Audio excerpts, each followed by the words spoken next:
And speaking of insanity, this is the craziest thing to me. I just want to say it like this. The Israel rally, which had 300,000 Jews at it in Washington, D.C., Baruch Hashem, was organized by this organization called Jewish Federations of North America. Without getting, I mean, if you want, you and I can unpack who they are, but the short end of it is that they are the largest umbrella organization in America. They represent, of course, conservative and reform Judaism, as what we like to call breakaway cults. But here's the kicker, man. Here's the kicker.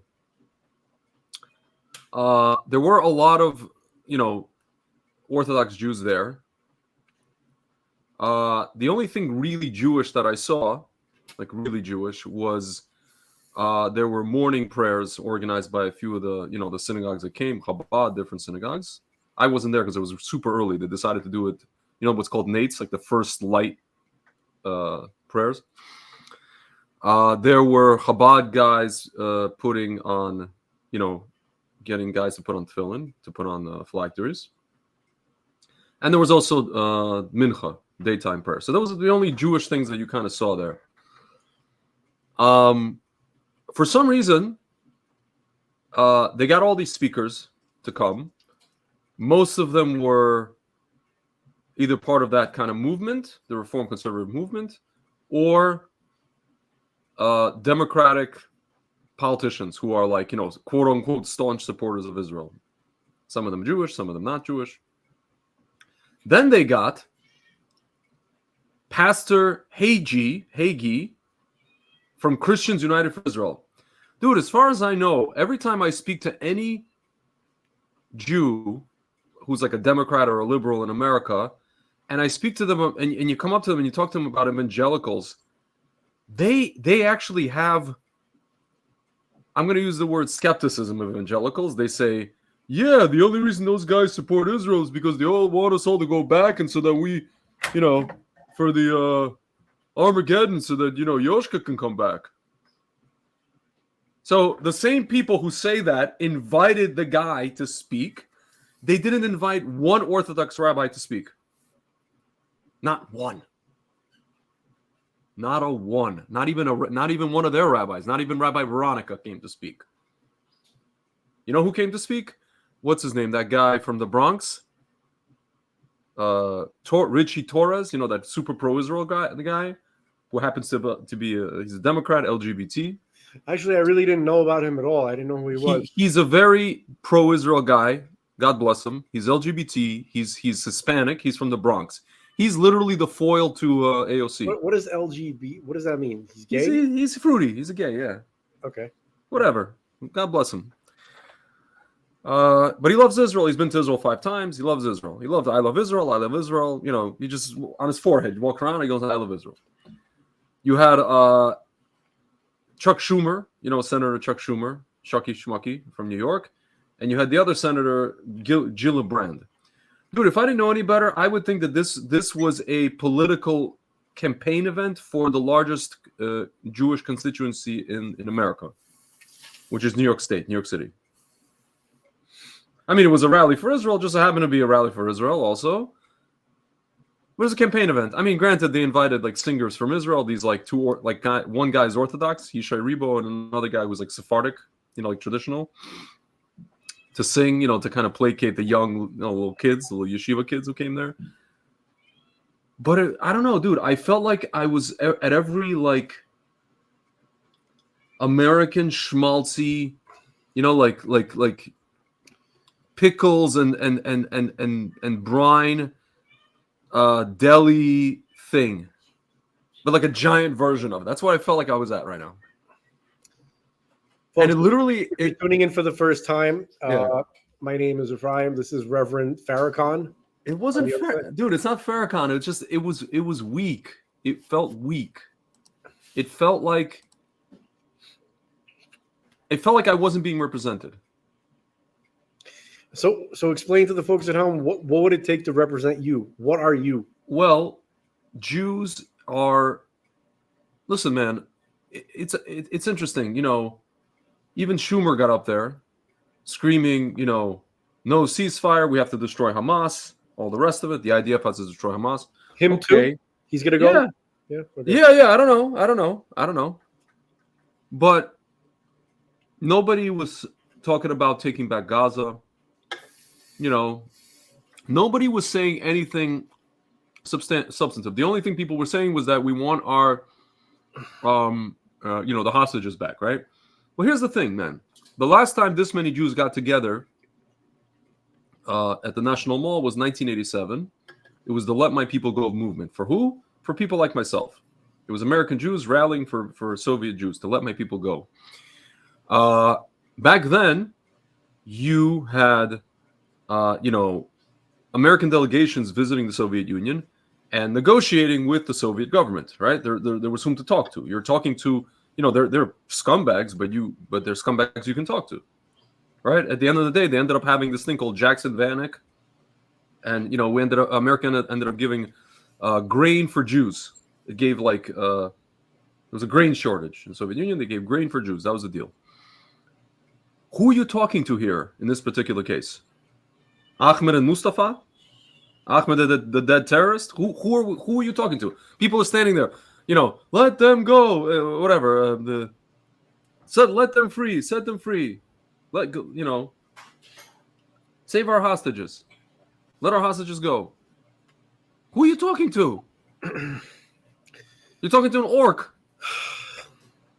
Yeah, I think that honestly, the only real thing to do, right? Let's say if you wanted these hostages back, literally release all the Arabs from Israeli prison, all of them, everybody, release the hostages, and then hunt down every last one of those motherfuckers. Okay, that's the only way. I mean, everything else. Look, there's a lot of things that don't make sense. A lot of things that are happening, which are illogical, right? Which are like everything that's been happening, in recent history. None of it makes any sense. The decisions that people make, constantly the excuse is given is incompetence. It can't be. You understand? If the goal is to release the hostages, then that's what you would do. You would release all of the Arab prisoners, right? All the terrorists, get the hostages, and then wipe them all out. Literally wipe them all out. That's what a person, that's what a country, that's what a leader would do, okay? If they were serious about getting back their people, okay? Now, that's not the case here, okay? If a country, if a leadership was serious about getting rid of a problem like this, right? They would essentially get the real generals to take care of business, get out of their way, and secure the country. So basically, in short, if the Jews of Israel wanted to live in a secure country with a bare minimum of life, like for instance, not having to worry about constant terror, murderers constantly, right? Bombs raining on your cities all day, every day, having to run to shelters every 2 seconds. The only way to get rid of that permanently, right, is to let the generals secure the country, to evict everybody that needs to be evicted. Fuck them. Okay? They got where to go. Fuck them. All right? You got 24 hours to get out. If you don't, you're dead. That's what a country who takes care of their people would do if they cared, if that was their intent. Okay? Everything that we're seeing right now is complete bullshit. Every interaction, every statement that we see in the press, everything that Netanyahu said or any one of these scumbags says, right, is completely contrived. It's nothing is real. Nothing. Yeah. What's really happening is something far more. It's so sick. Mm-hmm. It's so disturbing. It's so. Yeah. It's cynical. cynical. It is a worldwide psyop. Mm-hmm. Okay, that's not just happening. It's everywhere in the Western world. Okay, folks, the message it's happening in America too. It's happening in Europe. The message is there is no winning against evil. Do you understand? There is no, you're being sent a message by the globalists where we don't have armies anymore that defeat evil, right? So that good people can just function and live in a good society. We don't do that anymore, okay? We let the evil in, we flood, then we kind of, there's no such thing anymore as good or evil. Everything is relative. Do you understand? That's the message they're sending, not that we're saying that. No, that's the message that they're sending. Armies are not allowed to win anymore. Okay, Yeah. that's what the leadership is doing to the population of the human beings on Earth. They're sucking the hope out of you. They're destroying your spirit. That's what this is about. People don't understand what they're listening to right now. You understand? Folks, there are forces in the world, okay, that they want the world to look a certain way. They want civilization to look a certain way. In order for them to get their way, first of all, they have to wipe out huge amounts of the population. This is how they see it. Second of all, they need to construct the type of person that they need in this civilization. You understand? Yep. They can't have you as you are right now, where you understand there's good and then there's evil, right? And you know, there's the family is good, men are men and women are women, husband. They can't have that. Do you understand?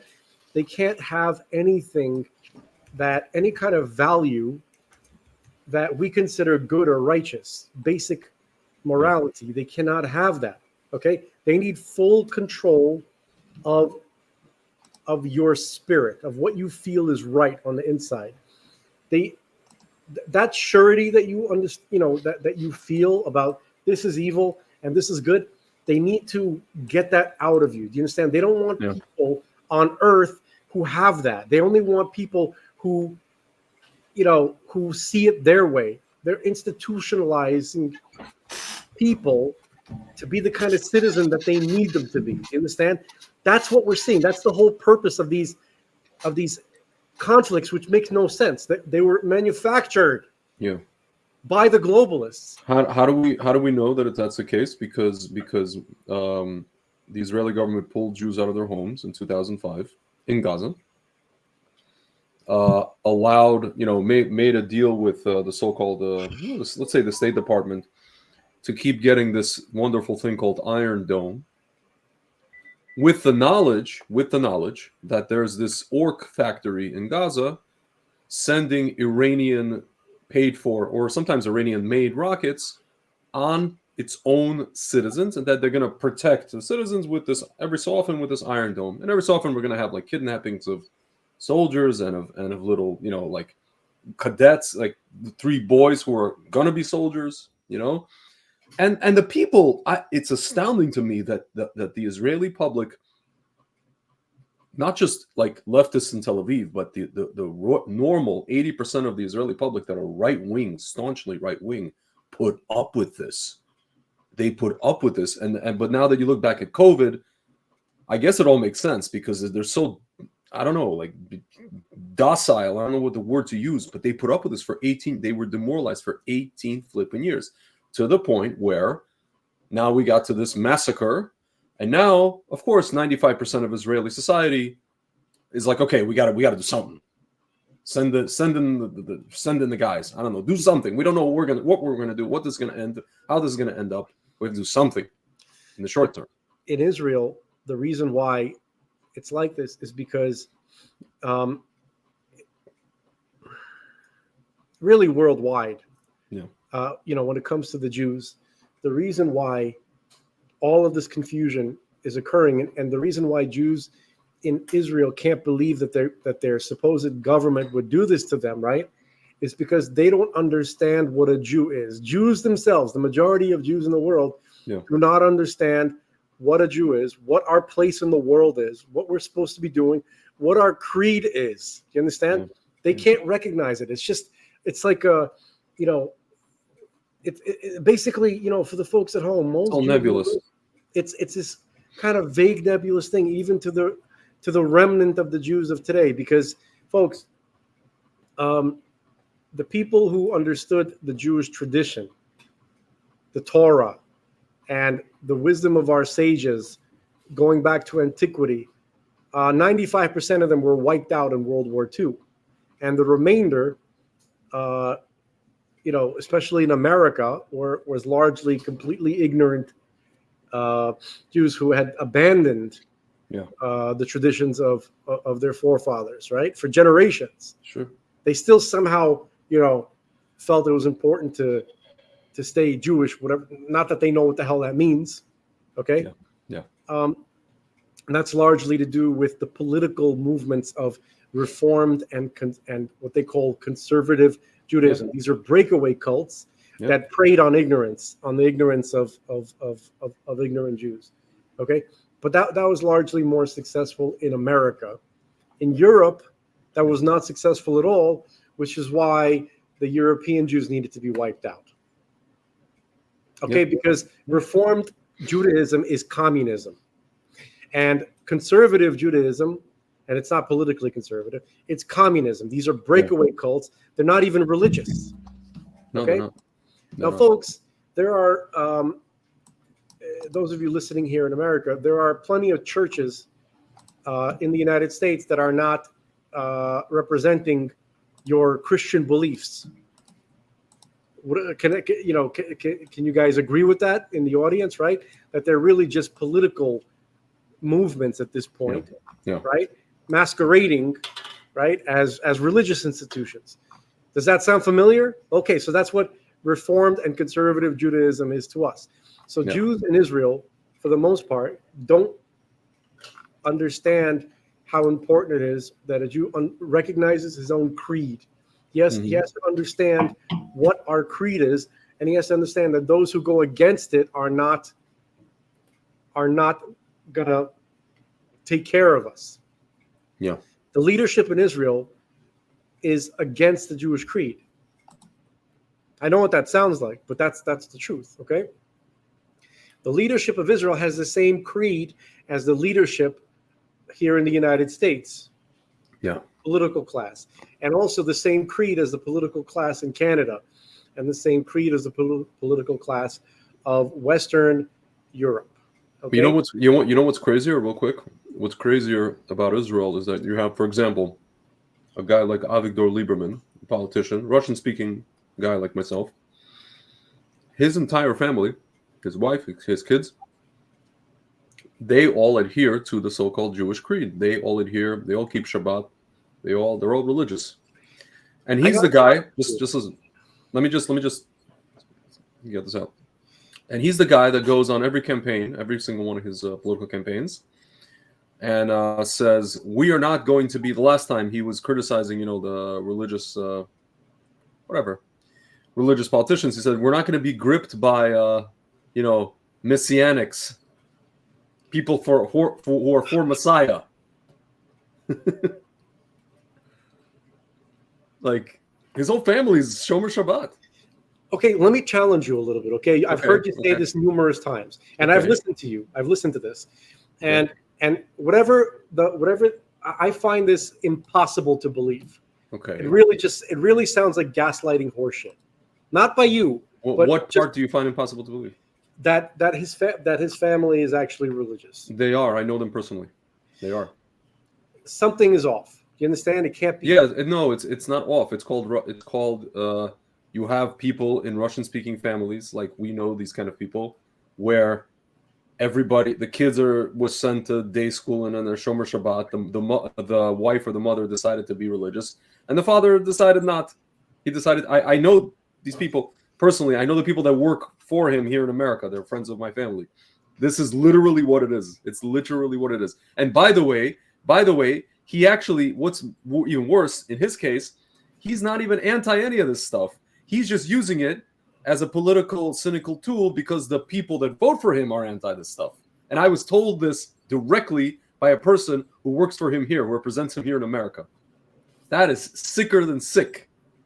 I don't know. It's really far-fetched. I know it sounds far-fetched, but I'm telling you, I only know this because I worked for an organization that was look, I know people who kind of they go through the motions, but if they were honestly religious, you couldn't live with that guy. You understand? Again, I just told you. They would have nothing to do with him. If they were I just told you.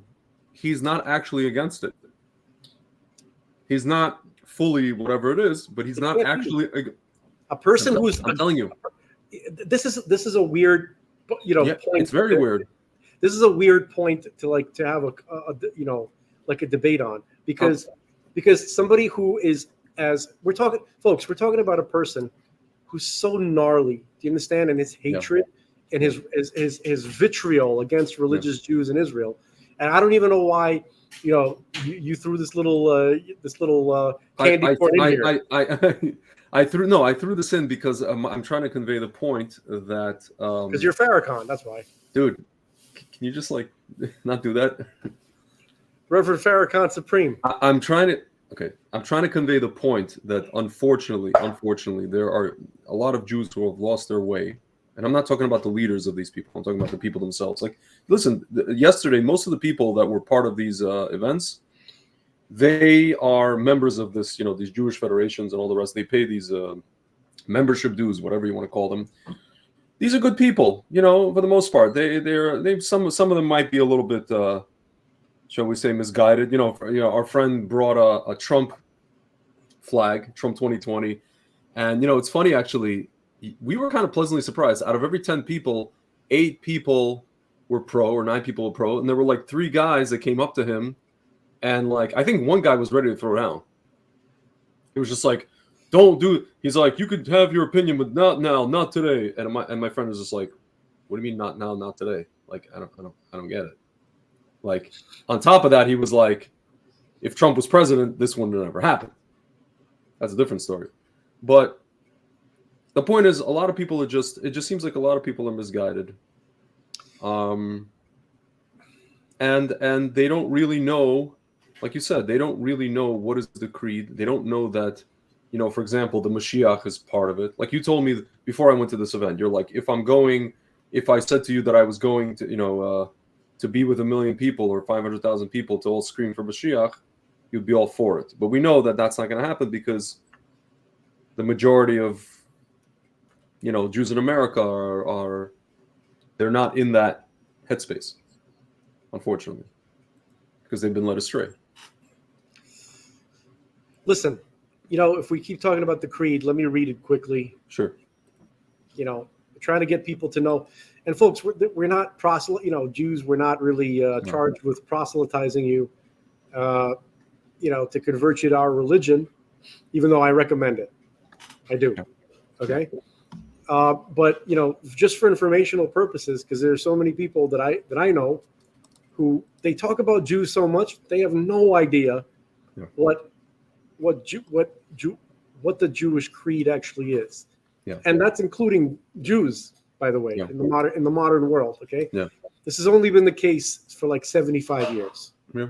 Going back in history, everybody, what I'm about to read to you, every single Jew at least knew this, or heard it peripherally. Yeah, they were aware of it. Yeah.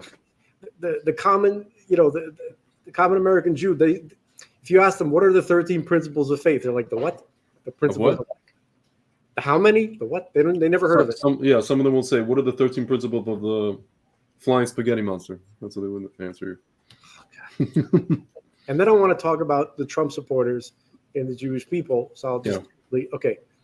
So this is the Jewish religion right here, folks. Mm-hmm. Okay. Mm-hmm. Number one, we believe in the existence of the Creator, who is perfect in every manner of existence, and He's the primary cause of all that exists. His existence is perfect. Okay, He doesn't need any help existing, and He helps everything else exist. He lends His existence. That's number one. Number two, the belief in God's absolute and unparalleled unity. So this is not a God made of moving parts. He is an absolute oneness. If you're having trouble picturing that, that's because it's unpicturable. I know it's not a word. There's no way for the human mind to understand or to conceive of that kind of oneness, because any kind of oneness that we can think about is like, for instance, you have a body, right? But it's clearly made up of parts. But you're one, you're a being, but you're made up of parts. That's not God. God is not made up of any parts. Okay, this is the Jewish religion. He's an absolute oneness beyond which we can understand. We were not given the tools to grasp this particular idea, but it's important to understand that he is an absolute oneness. That's the principle. That's principle number 2. Number 3, we believe in God's non-corporeality. Okay, that he is not physical, will never be physical, nor that he will be affected by any physical occurrences, such as movement or rest or dwelling. By the way, non-corporeality on some level also means he's not spiritual either. Okay, because the 2 types of existence that God created were physicality and spirituality. These are parallel existences. They're both created. He is neither. He is just as far away from spirituality as he is from physicality. None of these things can define him. Okay, there's 2 different ways of being that he created. Okay, so that's number 3: the belief in God's non-corporeality, nor that he will be affected by anything physical or any physical occurrence, such as movement or rest or dwelling. Okay. Number 4, the belief in God's eternity.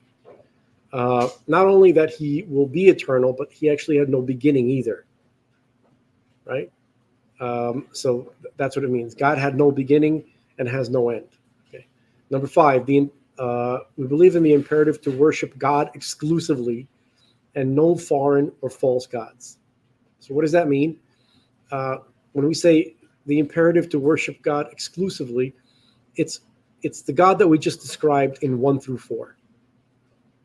Okay, only that what we just described is to be worshipped, and nothing that falls outside of this category of these principles, that's what's considered false gods. Anything other than what is described in 1 through 4, that's false. That's what we consider false gods. Okay. Number 6, the belief that God communicates with man through prophecy. Pretty straightforward. Number 7, the belief in the primacy of the prophecy of Moses, our teacher. Okay, so Moshe Rabbeinu, we say in Hebrew. Okay, so what that means is that we believe that the Torah, that God's will itself, that what God wanted most, and his primary communicative event of his opening up and telling mankind what his will is, was the event at Mount Sinai, and it was done specifically through this prophet that we have, Moses. Okay. Number 8, the belief in the divine origin of the Torah, that the Torah that we have is absolutely divine and not man-made or man-inspired in any way. Okay, or any finite being. Number 9, the belief in the immutability of the Torah. That means nothing can be changed in the Torah. Not one letter, not one, to borrow a term, not one iota. Nothing. Not the slightest letter can be changed. Not the slightest teaching, not the slightest principle can be amended. It's eternal and unchanging. Number 10, the belief in God's omniscience and providence. So, in other words, that he's all-knowing and he micromanages everything.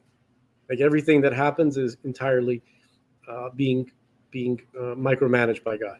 And he's omniscient because, well, he is everything and he is everywhere. There is nothing that isn't him, okay, on the deepest level of reality. Okay. Number 11, the belief in divine reward and retribution. Basically cause and effect. All right, that anything that we do, there's going to be a reaction to it. Okay, nothing is random. Everything that we do or think has an effect, and we affect, and then we will be affected in return. Number 12, the belief in the arrival of the Mashiach and the Messianic era. Now, to understand this one, we have to describe what we mean by Mashiach. Okay, and Mashiach, we have a tradition that we received, like every other tradition, right, as to how to recognize the Messiah. All right, so the Messiah has a to-do list. That's the primary way to recognize him. So he has to be a male, paternal descendant of King David, specifically through King Solomon. Okay, he has to gather all of the Jews to Israel, and he has to build the final temple, God's house, the eternal temple. Okay, he also has to. There's a lot of other things that he has to do, but those are the primary things that he has to do. Okay, so that's the basic Mashiach to-do list. There's a lot more. We don't have time to get into it. Okay, so number 12, we believe in, and we're describing a finite, mortal man. That's what we're describing. Not a god, not an angel, not nothing. Just the Messiah is a human being, a finite, mortal human being. Okay. All right. So number 12, again, the belief in the arrival of the Mashiach and the era of Mashiach. Those are two obviously connected things, but there's Mashiach the person, and then there's the Messianic era, which we're in. Number 13, and final, the belief in the resurrection of the dead. What does that mean? That means that we believe that the dead will be resurrected, physically, literally, not allegorically, not symbolically, physically, literally. Okay, that's the Jewish creed. And folks, obviously those are just very, very general terms. Each one is an entire, Dude, can I say something? I feel like I consider myself very lucky. I consider myself very lucky based on what you just read. Because when we came to America in 1987, and then, I remember my dad started learning about certain things about Judaism and kind of realizing that there were certain things that my grandfather was doing kind of, like in secret, actually learning about what they actually were, because my grandfather was doing stuff, in the Soviet Union where religion was illegal, but not explaining it to my father or his brothers, And it's interesting that the first Jews that my parents and I kind of came into contact with, I mean, it's almost like orchestrated by God. We're Chabad, we're Lubavitch, There were, by the way, a lot of non-Orthodox but not Lubavitch people, rabbis who were making contact with people like us. You went to, one of their schools, Sinai Academy. A lot of people were sending their kids to these schools without, people who were not themselves religious, and their kids were going to the schools. There was this whole story. I did not go to religious school. I went to public school. But I just remember, like, since I'm a kid, 8, 9 years old, my dad, I remember first going to this Hanukkah event at a Chabad in Brooklyn. And I remember, like, they were giving out like prizes and all these kind of things. And I remember the song, Mashiach, Mashiach. They were singing about Mashiach, that Mashiach song. Yeah. And I was wondering as a kid, I'm like, I didn't even know what that word was. To me, it sounded like, what it sounded like? It sounded like the word mashina in Russian, which means car. Machine car. So I thought they were singing about car, like they were celebrating that, you get the top prize was a car. I was like mashina. I was like, I was so excited about it. And I didn't know what the heck. And then I realized it wasn't the car, it was something. It was Mashiach. I'm like, what is this Mashiach thing they're singing about? And then I remember asking my father, and he goes to me, yeah. He started. I was like 9 years old or 10 years old. He started explaining it to me, and he's just like, yeah, when Mashiach comes, we're all the top. I remember the things that he kind of was told, I guess, and he gave over to me was that we are, we're all going to go to Israel. We're all going to speak Hebrew, like automatically. We're all going to know how to speak Hebrew, even the ones who, it's like automatically, if you don't know how to speak Hebrew, you just know how to speak Hebrew. Whatever that means, is it colloquial Hebrew? Is it, biblical, whatever that means. There's going to be peace on earth. He didn't tell me about the temple. He just said, we're going to go to Israel. We're going to speak Hebrew. There's not going to be any more war. And we're gonna learn I think he mentioned we're going to learn, Torah all the time, or we're going to learn about God all the time. People are going to think and know about God all the time, whatever that means. He didn't really explain. I don't think he really knew in detail what that means, what it was really. And then that's something like I got that, meaning I was given that when I was 9 or 10 years old, and it's something that stuck with me always. And then until when I got older and I learned actually in detail the kind of unpacked version of what it actually will be, what it is, what's going to happen beforehand, what's going to happen during, what's going to happen, what's going to be the time frame in terms of we're going to have this like 1,000 years of X, Y, and Z, and then there's a next era, and then there's a further, it's all these deep kind of ideas. But I don't know, I just like felt very lucky. And then I remember like running into people who were Jewish, even people who went to so-called temple. I remember I had a friend in junior high school who had his bar mitzvah at a Temple Beth Shalom, right? I didn't know the difference between the different denominations.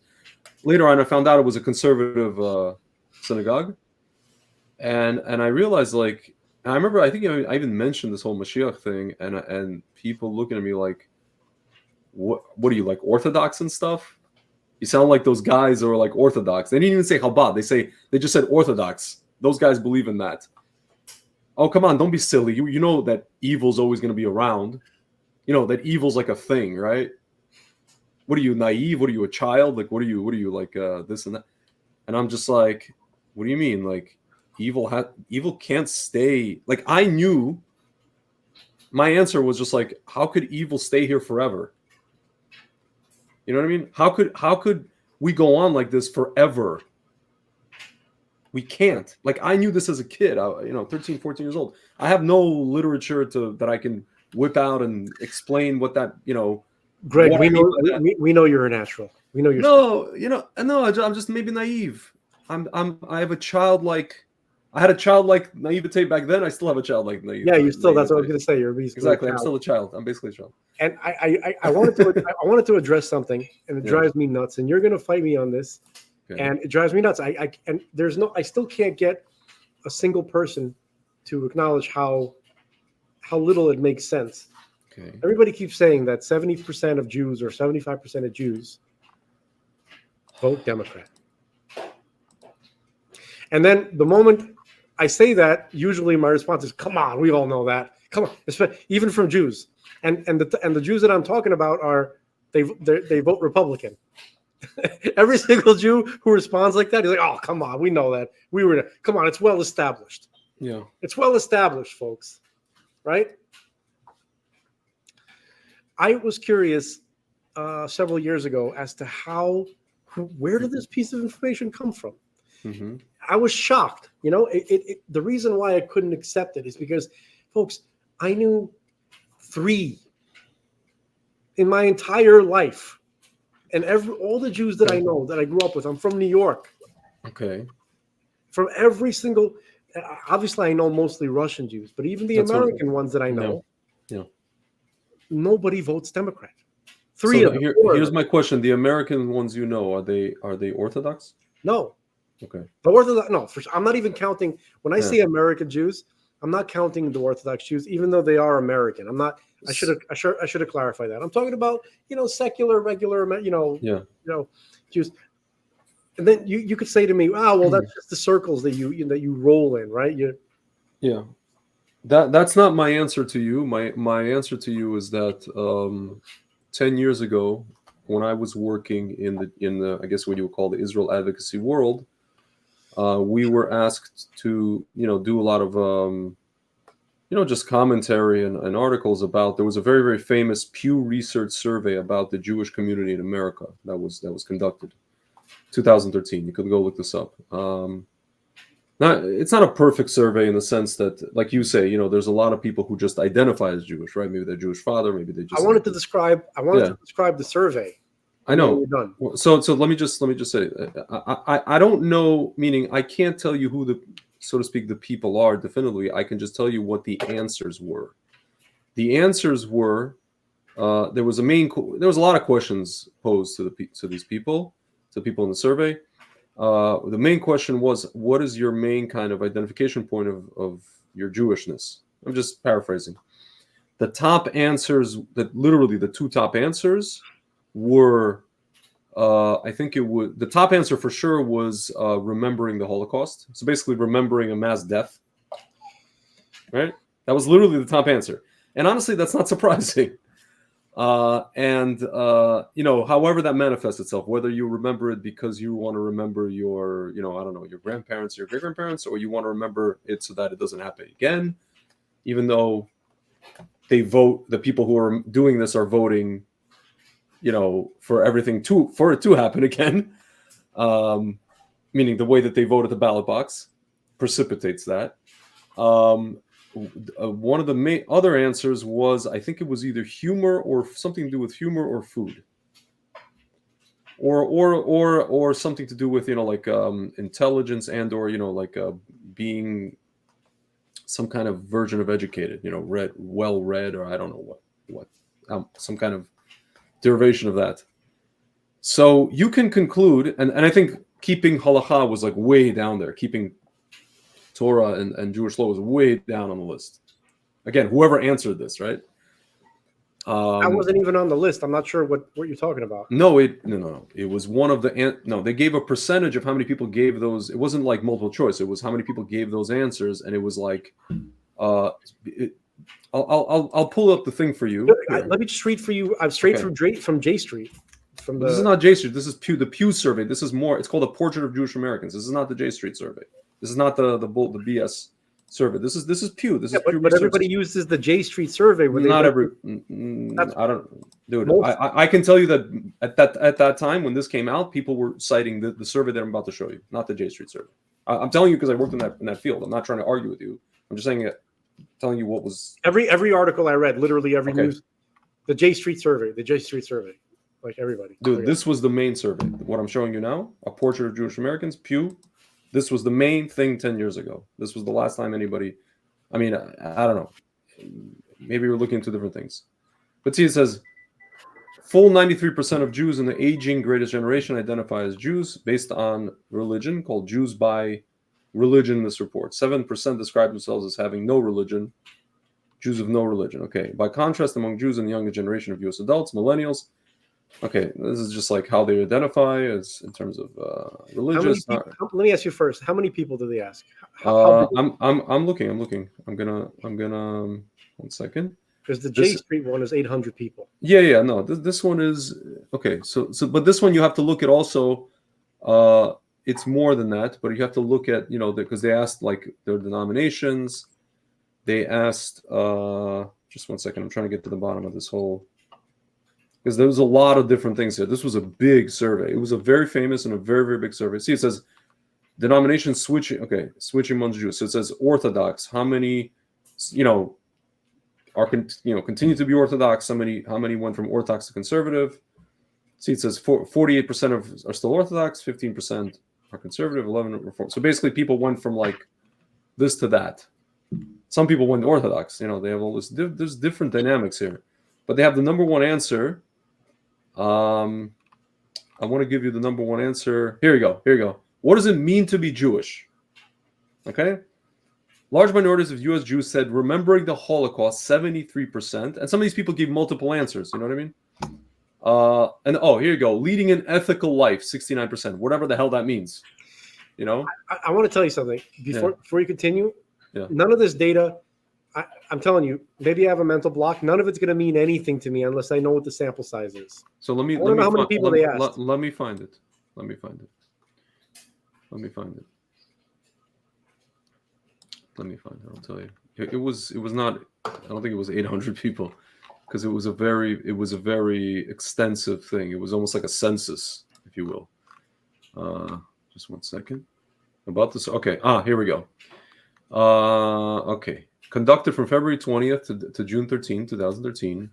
This is when I was working actually for Lieberman. The most comprehensive national survey of the Jewish population since the 2000-2001 National Jewish Population Survey. More than 70,000 screening interviews were conducted to identify Jewish respondents in all 50 states and districts of Columbia. Longer interviews were completed with 3,475 Jews, including Ah, 2,786 by religion and 689 Jews of no religion, like people who just okay, that's okay. So listen. wait, Listen. Can I wait. continue? Can I just finish No, this no, one? no. I want to say one thing. Okay. That is the sample size right there. The 3,475. Okay. That's the actual amount of people Okay. that this is based on. Everything else that they wrote here is to add. It's like embellishing your resume, Okay. with a bunch of bullshit. Okay. But even if so, that's the number. Just focus on that. Okay, continue. So it goes. Interviews were conducted in English and in Russian by random digit dialing on both landlines and cell phones. In order to reach Jewish respondents, here's how they got to their thing. Most efficiently, the survey focused on telephone exchanges for counties where previous surveys indicate that at least some Jews reside. Overall, the survey covered geographic areas that are home to more than 90% of U.S. adults. Counties were excluded from the survey only if A, no Jews have been interviewed in those counties in more than 150 Pew Research Center surveys conducted over the past decade, meaning like surveys for like elections and other things. And B, no other surveys in a Brandeis University database. Brandeis was like the historical like black colleges. This was a historical Jewish college until like very, very recently. Had ever interviewed a Jew in those counties, and no synagogues or institutions or Jewish education were known to be located in those counties at the time of the Pew Research Survey. So like somewhere God knows, Idaho, they didn't even bother. Based on the geographic coverage, more than 95% of the Jewish population, including 99% of the Jewish by religion population, is estimated to have been eligible to be called for the survey. A more detailed explanation of the survey's methodology is provided in Appendix A. So let's take a look. Appendix A, PDF. Let's look. Let's take a look. I don't know. I don't know. Let's take a look. I don't know. Okay. So Pew Research, 1 second, completed interviews with, so we have this number. Interviews were also conducted with an additional 1,700 respondents who were determined to be eligible for the survey, but who were not categorized as Jews by religion or Jews of no religion. So in addition to these three, four, just 1 second, let me respond to.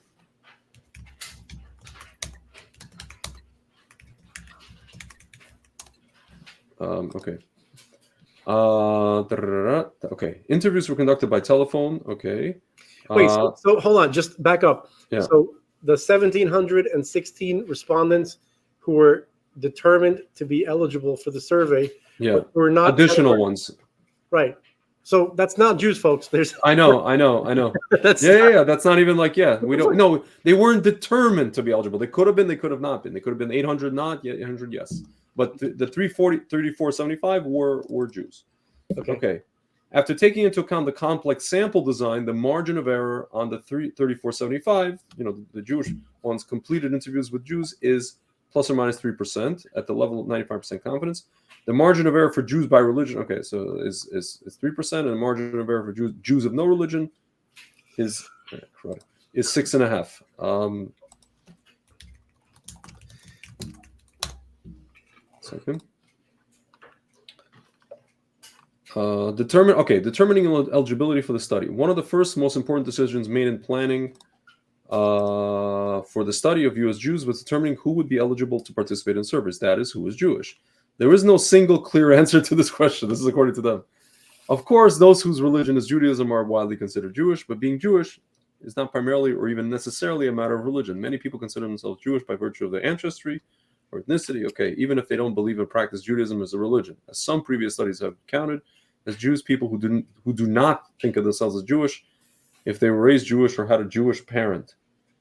Because there is no scholarly consensus on who exactly qualifies as Jewish, and no clear demarcation of where the line dividing Jews and non-Jews lies, the study takes a broad approach in determining eligibility, meaning that they probably interviewed some people who are a Jewish father, or I don't know what. The full interview was offered to anyone who described themselves as Jewish or partially Jewish by religion, to anyone who identified themselves as Jewish or partially Jewish aside from religion, to anyone who was raised Jewish or partially Jewish, had a Jewish parent, even if they do not think of themselves as Jewish.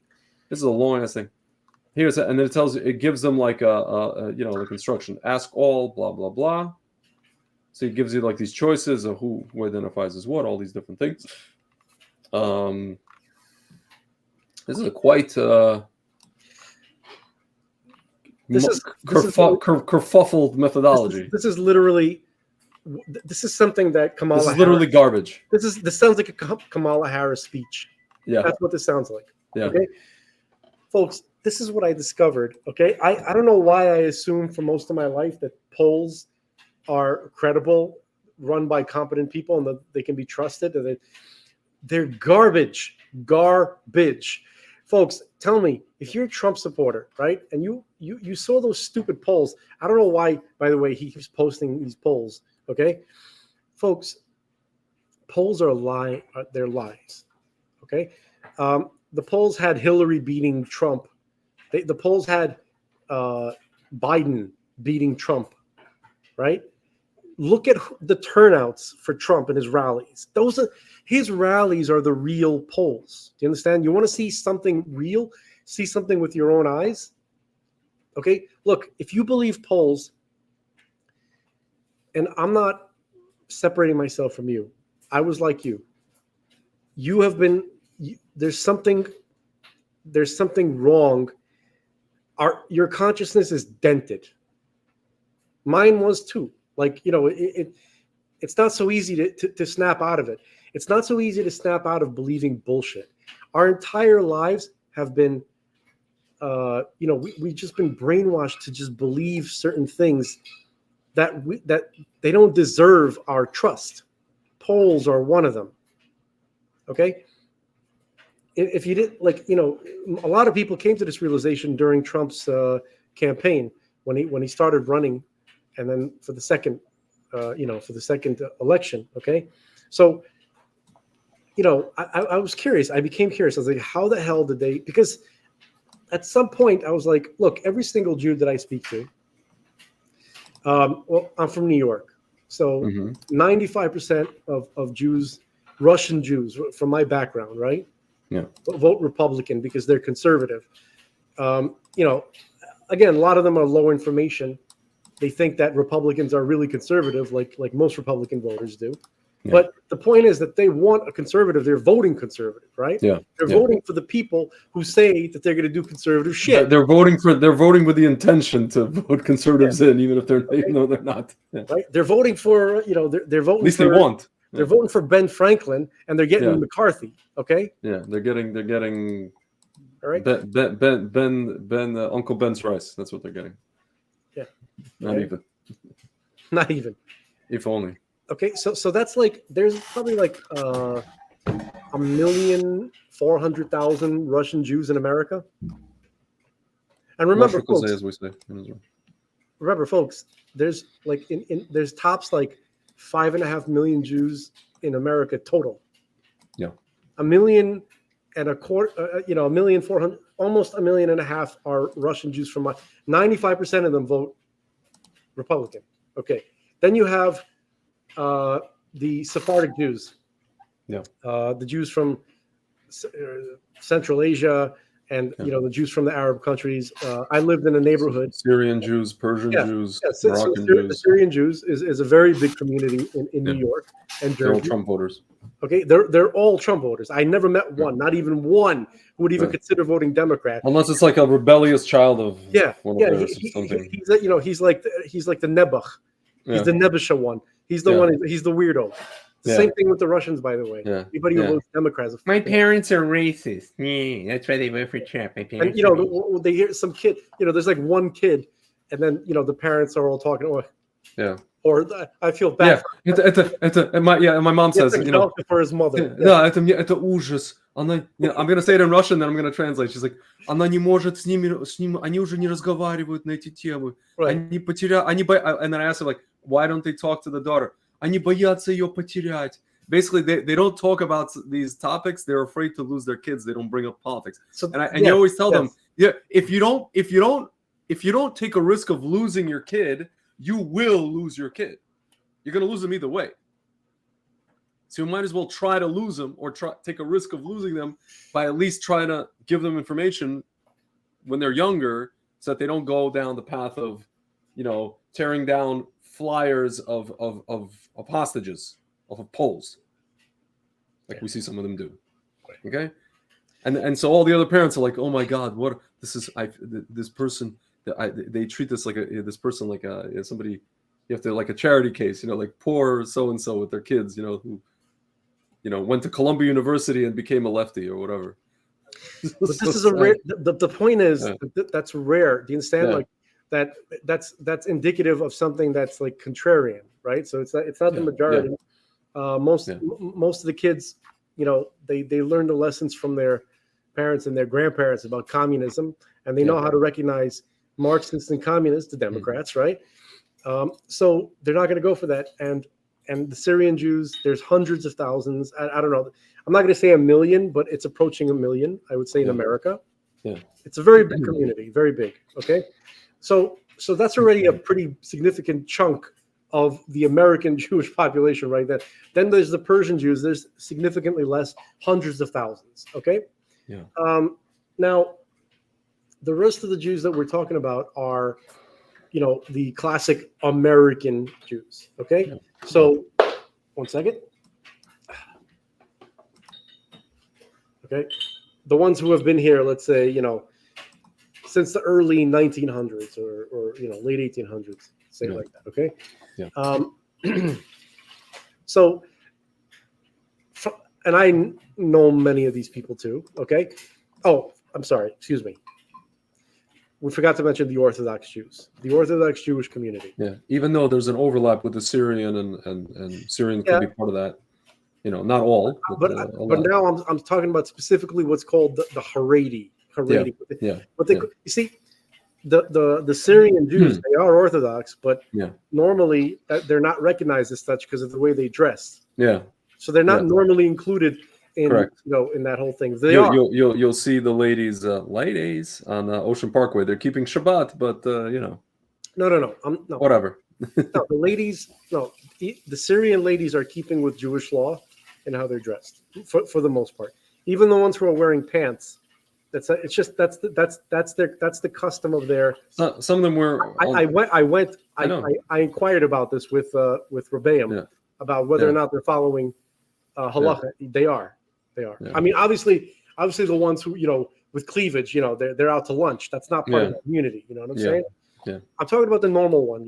Sure. I'm talking about the pantsuits. Yeah. Okay. Yes. So, all right. So, whatever. The point is, they are keeping. But they're not normally recognized as Orthodox, even though they are. Okay, I'm talking about the traditional Ashkenazi Orthodox Jews, normally called the black hats, the penguins. Okay. Yeah. All right. There's how many would you say in America? In America, here's the thing. I keep hearing the number around the world is 2 million. So the majority probably probably in America you would have like 500. I would say 500 million. 500,000, 500,000 safely. Yeah. Safely at 5, and it's growing. By the way, that's the folks. Because in Israel, you include when you say Haredi in Israel, you include not only black hat Haredi, you also include the religious Zionist in there. You also include all the rest of that. Yeah. Okay. So and that's conservative, folks. It's probably more, but at least 500,000. There's way more than that because a lot of people are like becoming, like even now, especially the people who are traditional are becoming more. There's always like this fluid Baal Tshuva, kind of like people like us, the people who are kind of repentance or coming back, didn't grow up religious. There's always that. So basically, anybody who has anything to do with the Jewish creed, everybody that we just described, except for the Russian Jews, are extremely familiar with the Jewish creed, and the Russian Jews are getting more, but they're mainly conservatives, not because they're that familiar with the Jewish creed, but because they hate communism. Yeah, they're fresh from that evil. They understand what that is. Can I tell you something really quickly about them? It's interesting because if you go to places like, because Russian Jews are not only in New York, you have places like Chicago, Boston, Miami, and LA. Let's just keep it at that. So Miami tends to be the former New Yorkers. The Boston, it's a very distinct community where people came to, when they came to America, they came straight to Boston. Whatever's left of it. Yeah, but I'm just saying, like, there's Boston, there's Philly. I met a bunch of people from Boston at this rally, Russian Jews. There's Philly. Okay, no, I'm talking about Russian Jews. The original Boston community was absolutely annihilated Yeah. between the years 1968 and 72. No. I'm talking about the people that came over when we came over. A lot. Black Some people came to Boston. Some people came to Philly. Some people came to Chicago, and some went even to LA or like Silicon Valley. Like my parents had an opportunity. My father was offered a job in Silicon Valley. So a lot of those people either joined the kind of Democrat, as you call it, fray, because at that time a lot of Jews were voting historically Democrat, even back then. Or like today, a lot of them, you talk to them. My mom is constantly arguing with them, like these Boston crowd or even the San Francisco crowd, who are Republican, but they hate Trump. Because why? Because they want to be like I can't even call them rhinos. They just want to be like intelligentsia. Like a lot of them are from the big cities in Russia. They want to be thought of as intelligent, thought of as sophisticated, and all the rest of it. And they don't want to be like they say like New Yorkские жлобы. They call it the Brooklynские жлобы. They like the Brooklyn, I don't know how to say жлобы, like rednecks kind of, or urban rednecks. So they want to vote for DeSantis. They want to vote for this and that and the other. They just don't like Trump, but they're not going to vote Democrat. But many of them were Democrat for a very long time. These Russian Jews. But it shows you they're pretentious idiots, because yes, if they actually were intelligent, they'd realize there's a uniparty. Of course they are. They realize that, first of all, that there's a uniparty. They realize there's a uniparty.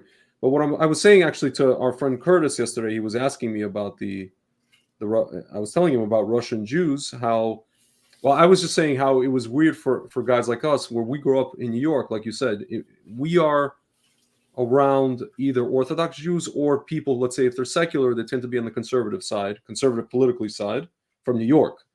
But then once you leave New York, let's say this rally, you meet people from all over the country, you really start to realize that unfortunately, a majority of American Jews, even if it's not 80, even if it's 60, are voting. Unfortunately, they vote for a party that is against, works against the interests of the land of Israel and the people of Israel. Dude, I know this for, maybe it's one anecdotal example. I have a friend who's a pro-Kahanist, loves Rabbi Meir Kahana, but hated Trump personally. And he's a historically voted Democrat. I don't know if he voted for Biden this time around because of that. He straight up told me, he was just like, I think I mentioned this. He goes, yeah, Trump did a lot for Israel. If I lived in Israel, I would love him, but I live in America, so and he's not good for America. I live here, I'm like, what did he do bad for America? And then the old, he did this, he did that, he went. You're talking to an idiot.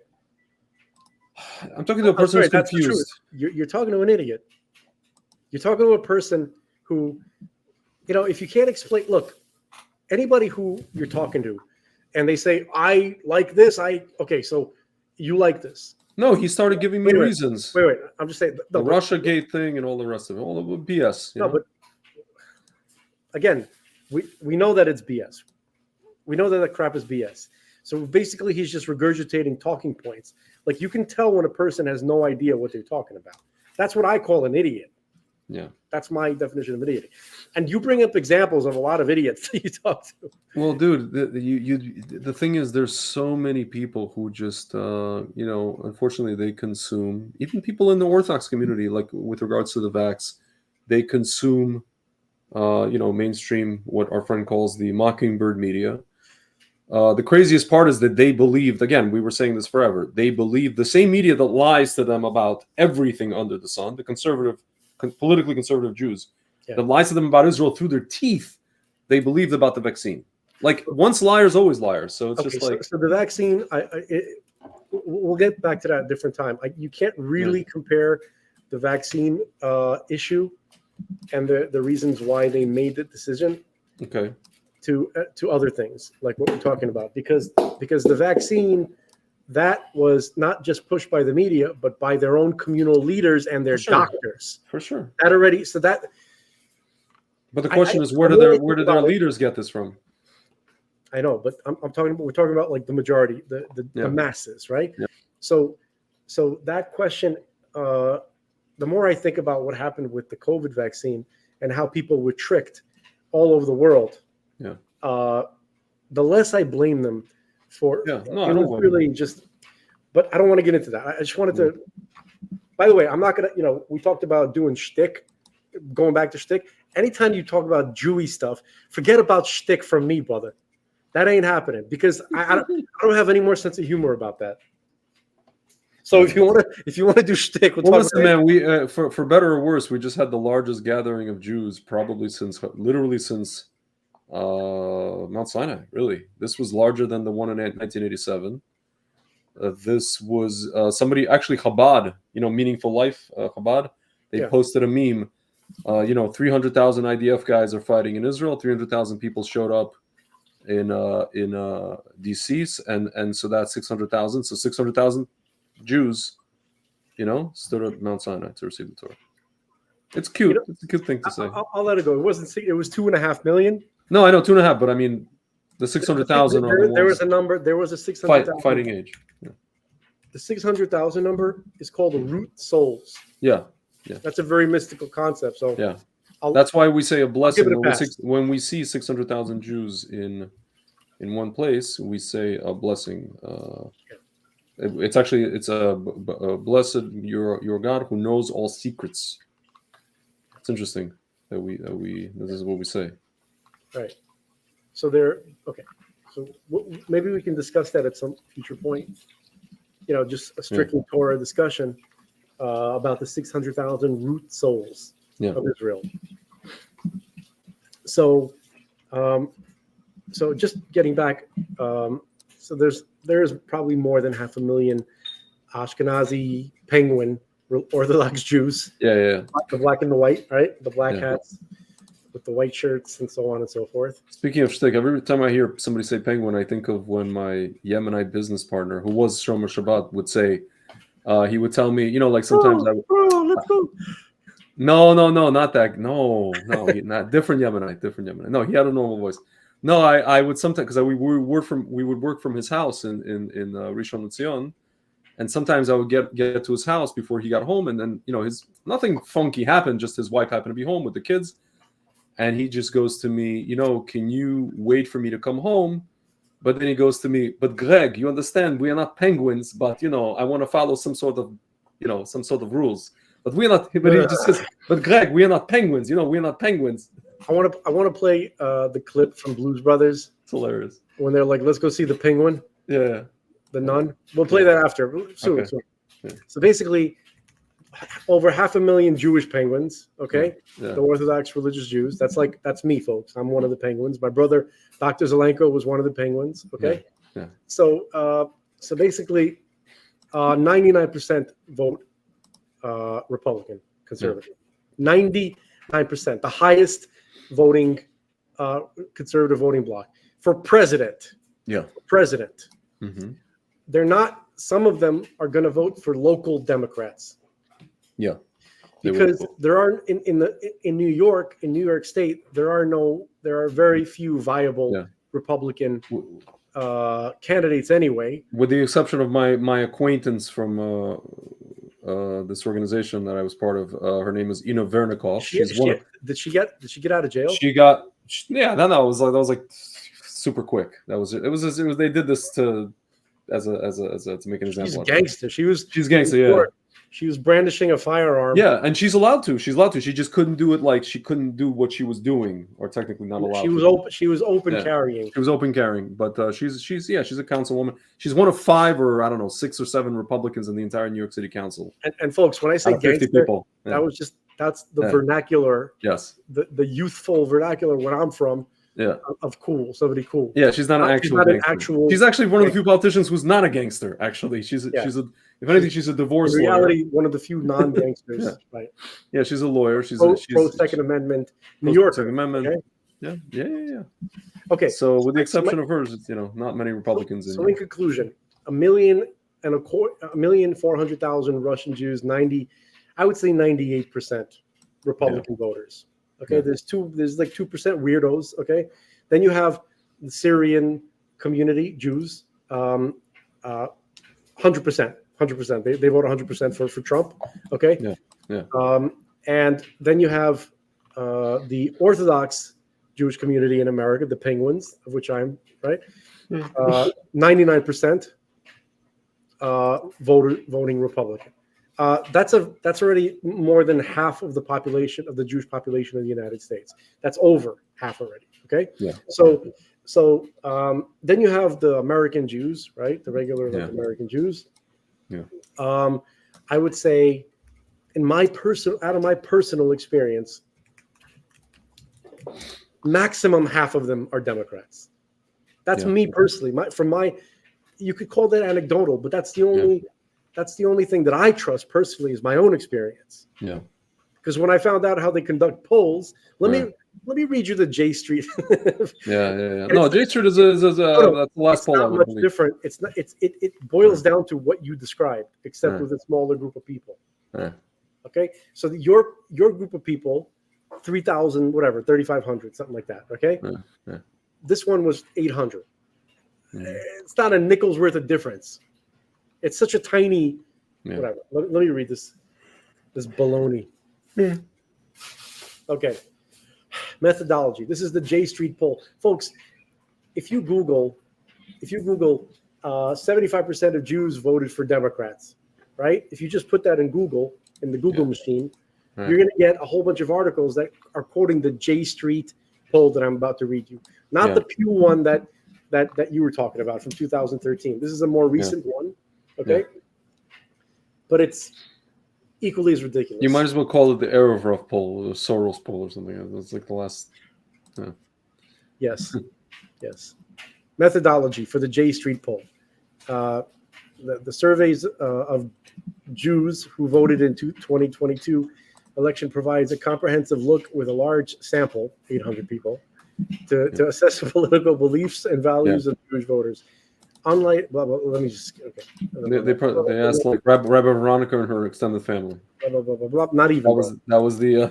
Not even. The survey, folks. When he says Rabbi Veronica, that's a reformed in the reformed political cult, Marxist political cult, which is not a religion at all, right? It's a breakaway cult. They have female rabbis. First of all, they have no real rabbis. That's number one. Second of all, they have female fake rabbis. Okay. Yeah. And those didn't even speak at this event. They didn't even bring them. Not even those. Okay. Yes.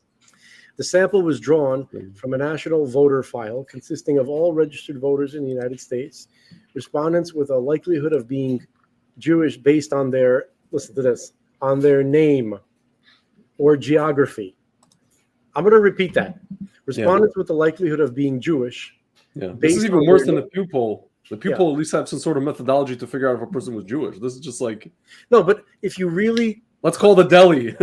even if you take the Pew poll and you boil it down, it's about the same as it's about as much garbage as it just sounds a little more statistically sophisticated than this.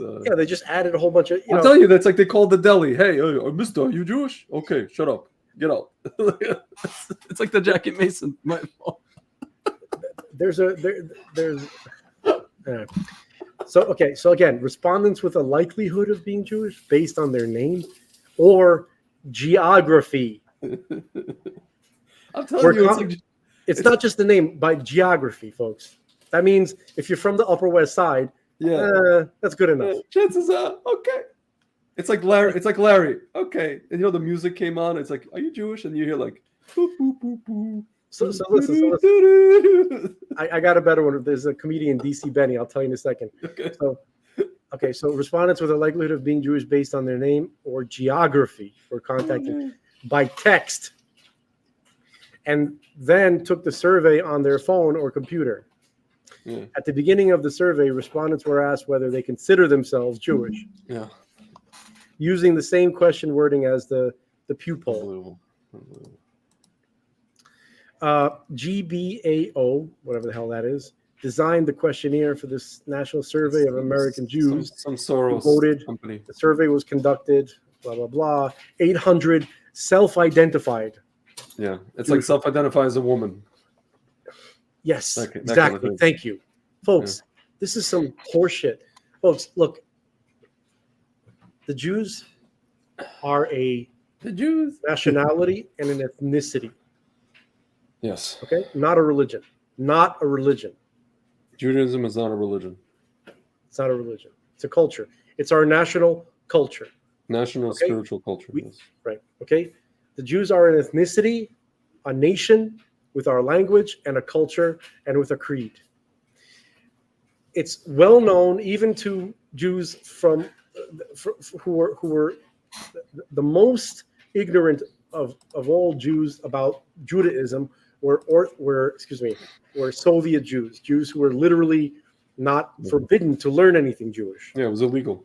In Soviet Union, okay? Yeah. Even they knew that to be Jewish, you have to have a Jewish mother. That's part of that's part of even though, by the way, today, real quick, if you go to Russia today, a lot of people, all these like celebs, but also just people in general, they like to hold by the whole patrilineal thing. They say my father is Jewish, and yeah, well, they're wrong. They're confused and they're unfortunate. Yeah. Okay. Yeah. Okay, folks. So, which means if your mother is a Jew, you're a Jew. If your father is a Jew, and your mother was a Jew, you're a Jew. If your father was a Jew and your mother was not a Jew, you're not even Jewish at all. Okay. So in our tradition, and by the way, if you come to us really quickly, I want to say this: anybody who comes to us and says, I had a friend where I used to learn Torah. He used to say like this. He said, anybody who comes to me and says, oh, Hitler would have killed me too. Yeah, you know what he used to say to them? Hitler is not a posek. Hitler is not a decisor of Hitler Jewish law. Right. It's true. Hitler would have killed you too. You're right. He would have, yeah. Okay. That's unfortunate. He killed a lot of people. Yeah. Okay. He killed gays. He killed gypsies. He killed a lot of people. Right. Hitler would have killed you if you weren't an Aryan Superman. Yeah. To him. So he would have killed you anyway. Okay. Yeah. Okay. So the point is that eventually, if you were an Anglo-Saxon, he just would have enslaved you. Yeah. He wouldn't have killed you. He would have castrated you and enslaved you. In the 1,000-year Reich. Yeah. Okay. Folks, you don't believe me? Read his own words, what he planned to do with the Anglo-Saxon peoples, okay? Yeah. Yeah. Even though there's like a rumor going around where he said, why are the British fighting us? Folks, he did not consider the British the same as no. It's bullshit, okay? Anyway. So it's common to anybody who's really Jewish, it's commonly known that if your mother is Jewish, then that your mother is the one who gives you your national identity and your soul, okay? Your spiritual identity. That comes from the mother. The father would give you the tribal heritage. Yeah. You understand? Like if you were part of one of the tribes of Israel, or if you were from the priesthood, a descendant of Aaron, the original Aaron, Moses' brother, right? That you get from your father, okay? Yeah. But your basic identity, basic spiritual identity comes from your mother, okay? So that's well known. And so if you're going to make a poll, if anybody was actually going to do a real poll, they would have said, all right, so we know that throughout the ages, throughout antiquity, the definition of what it means Jew is do you have a Jewish mother? Are you, that's what they would ask on the phone if they were serious about, having okay. Yeah. Okay. If they care. So, if they care. So, which they don't.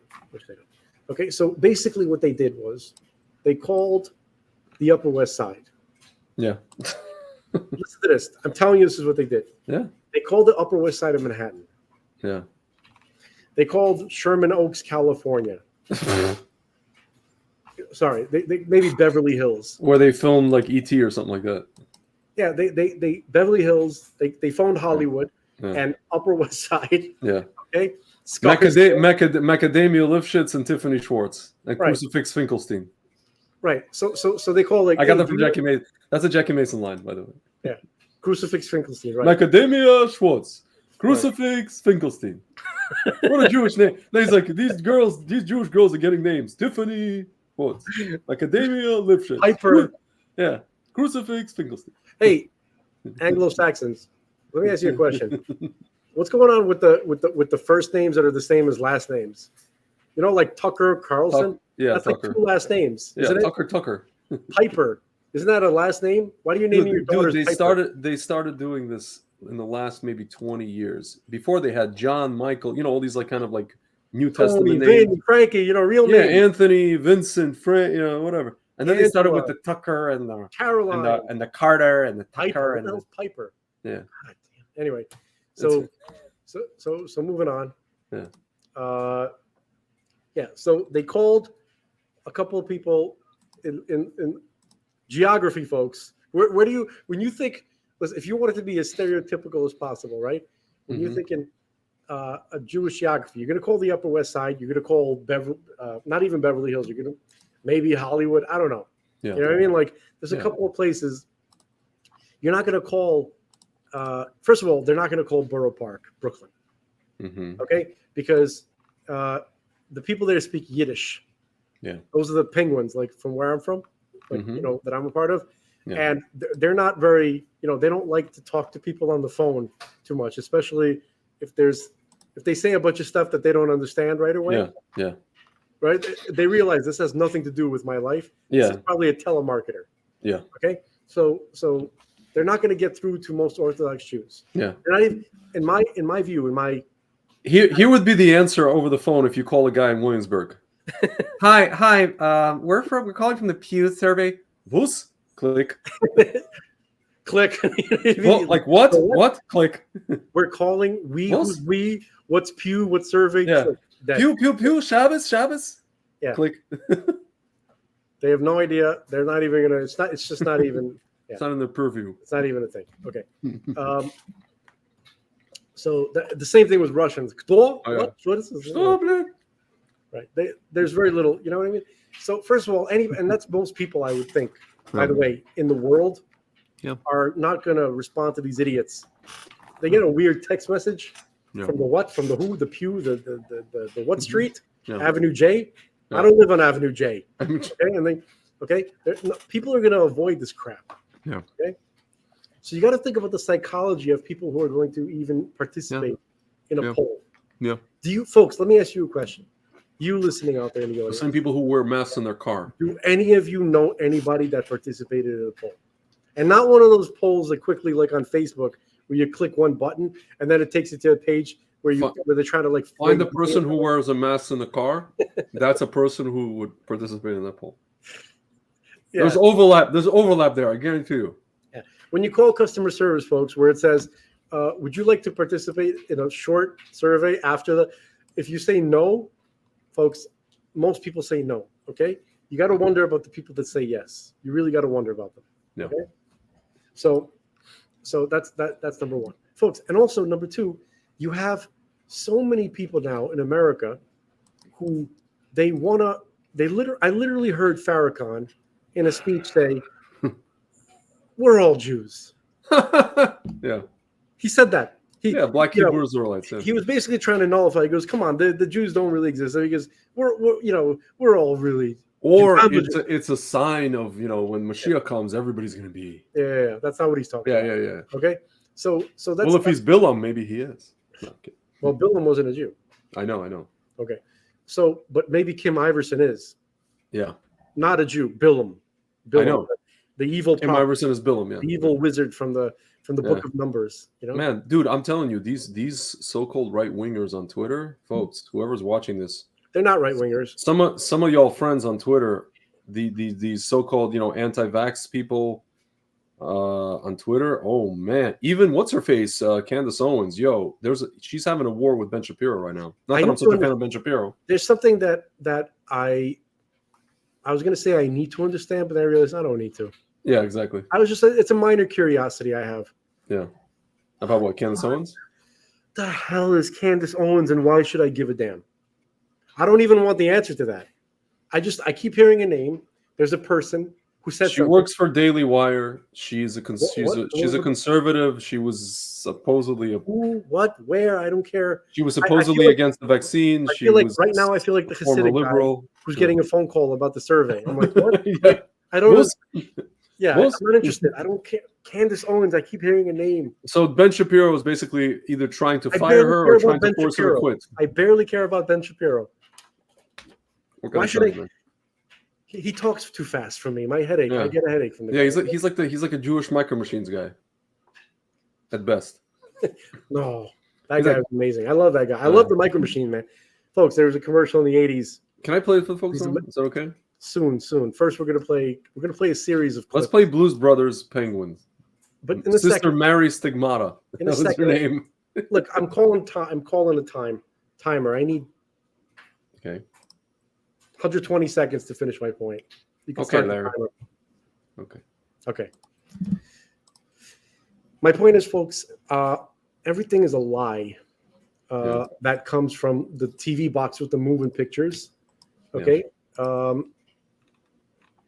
Media, mainstream media, maybe podcasts like this, you're going to hear some truth every now and then. We're trying to deliver you the truth as we see it. But most of the crap that people think is a lie. Okay. I think that maximum 45% of Jews vote Democrat in America. I'm really trying to be diplomatic here. I'm gonna say it's just take a stab. I'm gonna say it's about 50 or 55, just from my own personal interactions. You're entitled to that because that's what I'm going off of. I'm going off of my personal interactions. Okay.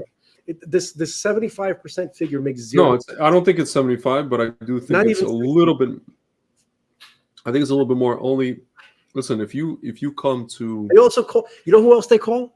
Who? Hey, remember I had my 120 seconds. Okay. They also call they call the Black Hebrew Israelites, who are not Jews at all. Seriously? So, listen, they'll call the what if they call the Black Hebrew Israelites, right? Yeah. Do you identify as Jewish? Yeah.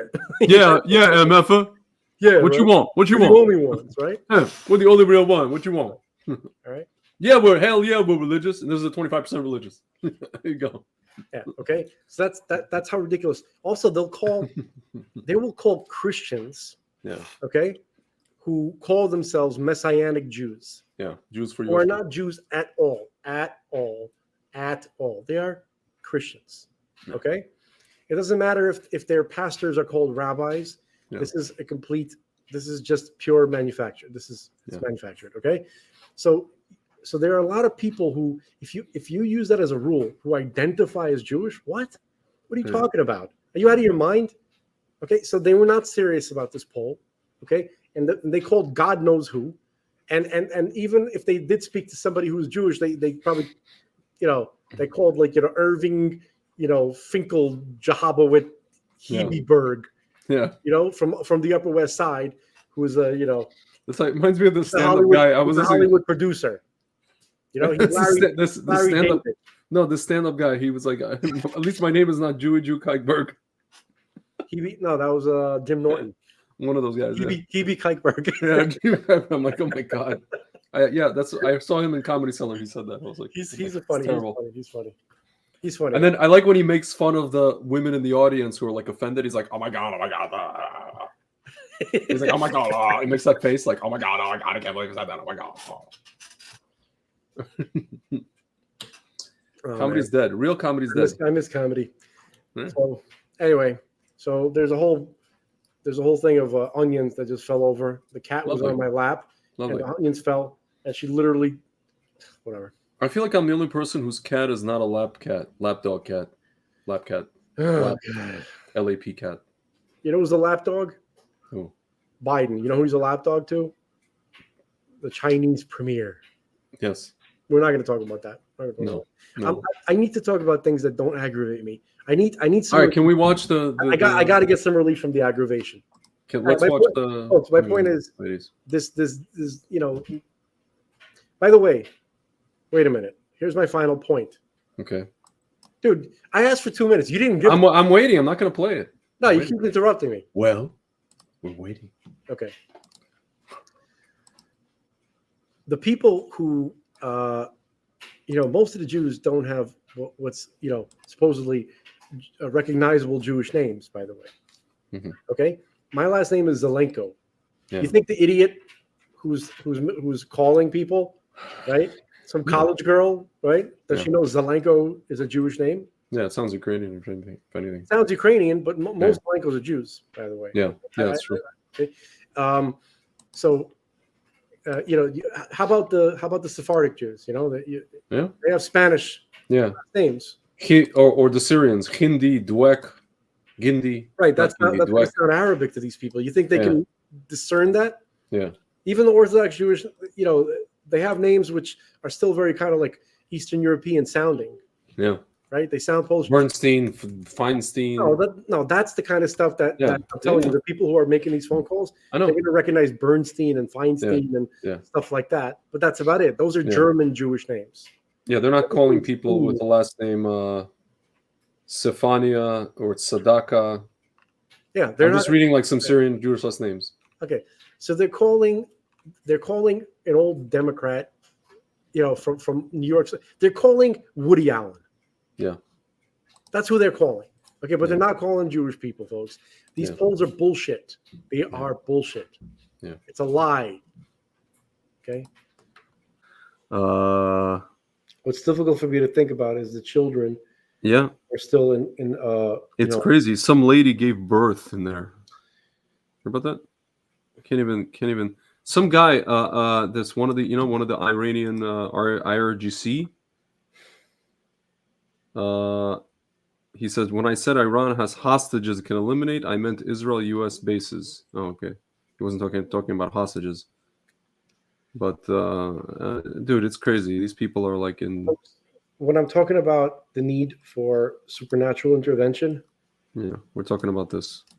There's really a need for supernatural intervention. Yeah, because we don't. Yeah, even with all the amazing, the stuff that the army is capable of doing and the stuff that they're doing, it just there's so many. Like these hostages are all in separate areas. They're not in one area. They built, dude, I'm watching these scenes of like our soldiers taking over this place in Gaza, that place. They're reading Baruch Hashem, they're reading the Torah in Gaza for the first time in 18 years from the Torah, praying in Gaza, putting up Israeli flags, changing names of beaches. But I get this sinking feeling that it's kind of like in Japan, Iwo Jima, where it's like all these dudes are they built an extensive city system, metropolis under the ground.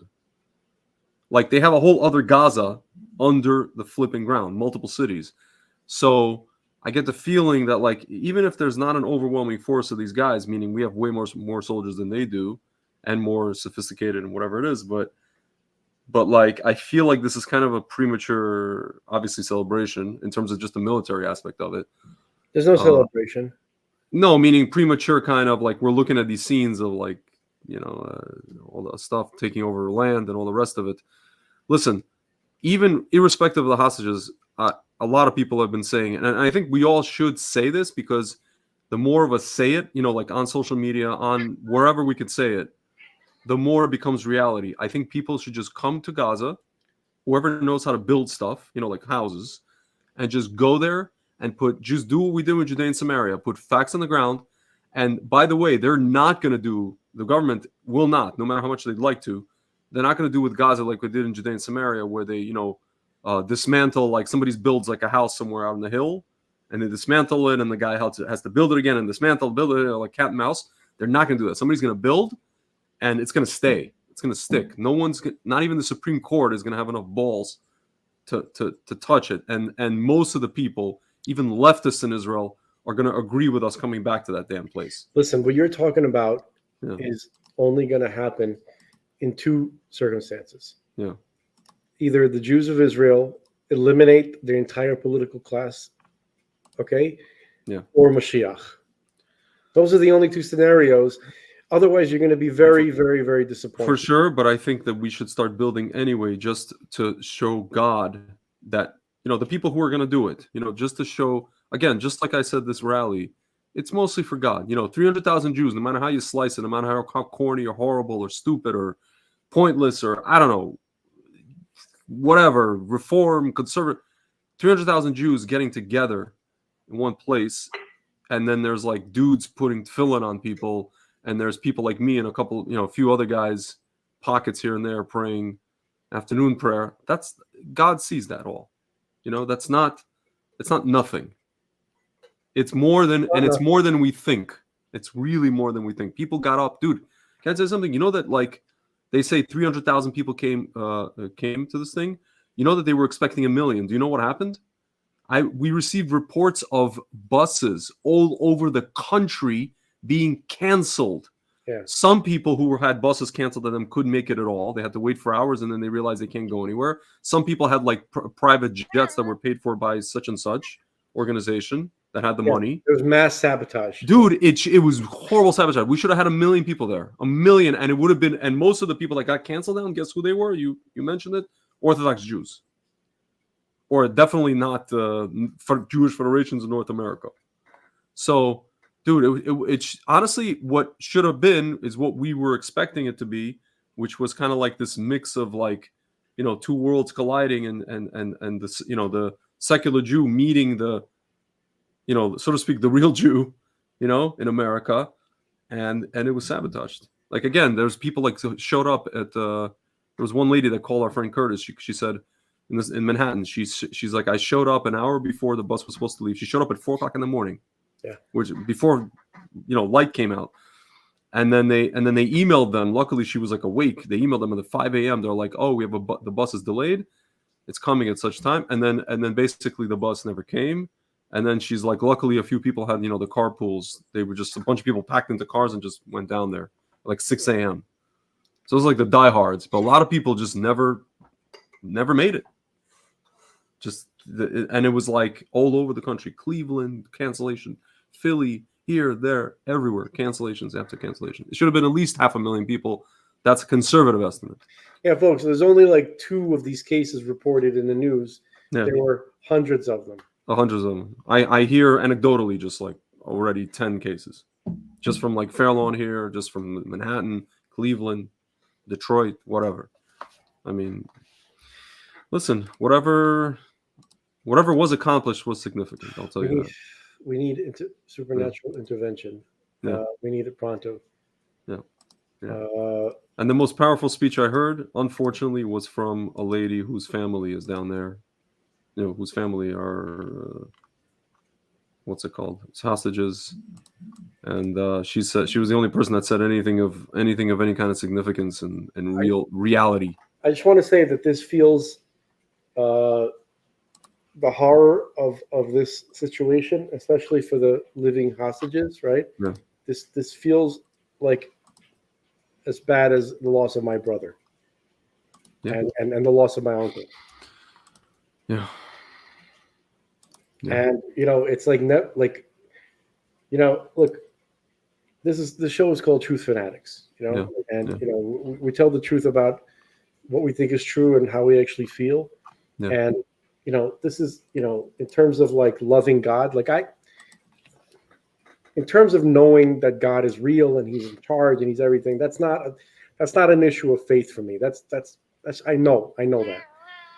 I struggle in my faith with loving God because of the agony and the pain that he just literally brings people here to torture them. That's what it looks like. Yeah. You could say no, in reality it's more mysterious and there's things and there's deeper levels of reality. Yeah. I know. But it looks like horrifying torture and endless agony. Yeah. And I don't understand it. And I don't know how it's possible to be in a loving relationship under these kind of circumstances. So there's all sorts of things that are, that are going on at the same time, and it's just exhausting. It's like it's like unbelievably painful and exhausting. And I'm sure I'm not the only one. And so for that reason, right? What am I really asking? Like, why don't you just finally turn the lights on, God? Yeah. Why don't you finally reveal yourself? Yeah, and say, okay, this has been a nice production, folks, and the movie's over, reality can begin. Yeah, my friend is writing, Detroit, 3 buses worth private jet, full plane returned due to buses canceling, and private jets must have, meaning if you have private jets, you need cars to pick people up. Yeah. Must have car, bus, or transport take the passengers, or they leave the airport. Yeah, it's a whole thing. Reminds me, bro, we got to talk about this kill switch in the cars that they're this law that they're trying to pass to what is this? They're trying to push through, both Democrats and Republicans are fuckers. are trying to put in the car kill switch. That means Which they is? can turn off your car. Is under it certain circumstances. if yeah? But I mean, it's most cars like the more the ones from the past 10 years with electronic systems. But if you have a car like my first car, the Buick Century, ain't no kill switch there. I think It's not clear. It's not clear. Like it's not clear I mean, what. certainly all new cars. Yeah. Okay, but so this Yeah. is like Unbelievable.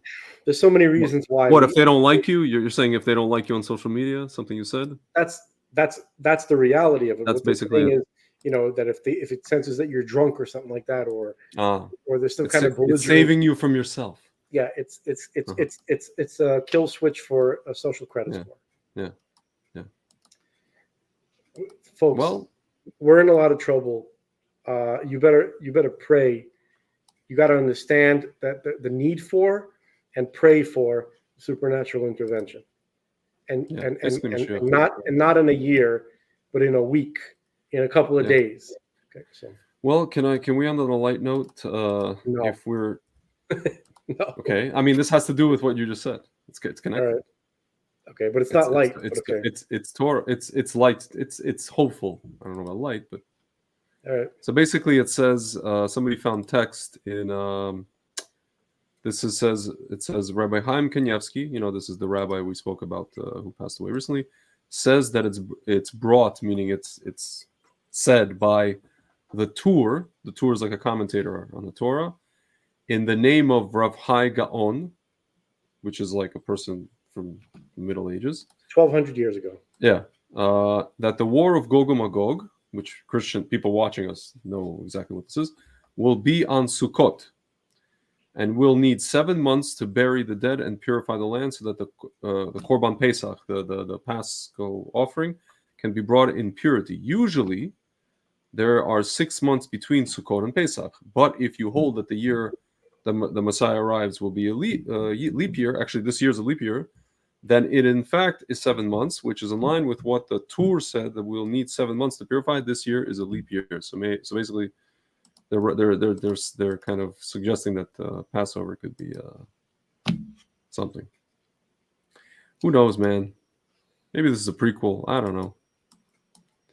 All I know is I want it today. I don't want it Passover even. I want it today. Want it today. Yesterday.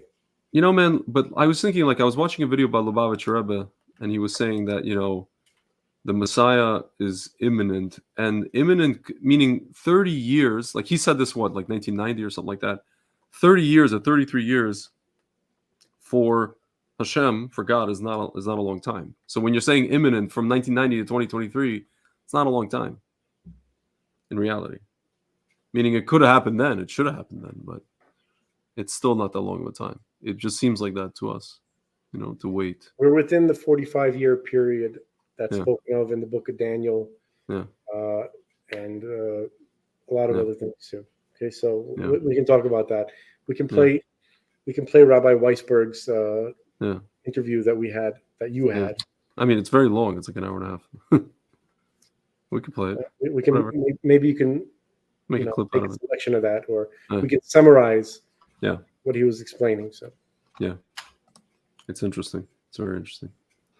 We do know Rabbi. I was watching a clip today from Rabbi Shimon Kessin, not Mendel Kessin, but his twin brother. He said basically the famous thing of there's a midrash, which is like a coded allegorical commentary, on the Torah, that talked about in the year the Messiah comes, basically, Iran, Persia, Paras, Persia threatens the whole world, and Hamas is an extension of that. Hezbollah is, and then basically Saudi Arabia kind of approaches Edom, which is like today it's like the Western world. So you saw we had the Abraham Accords and all that stuff, basically to protect them, and then the threat gets so crazy, and then the people, the Jewish people start wailing and crying out, and then God comes and says, okay, don't fret, this is the hour of your redemption. So we're pretty much there. The question is, we've been there since the Iranian Revolution. We're talking about 1979. So kind of now it's probably the crescendo of that. where they pretty much have threatened the whole world. So, The good news is things end at some point. So oh yeah, always look Hopefully forward to that. hopefully sooner than later.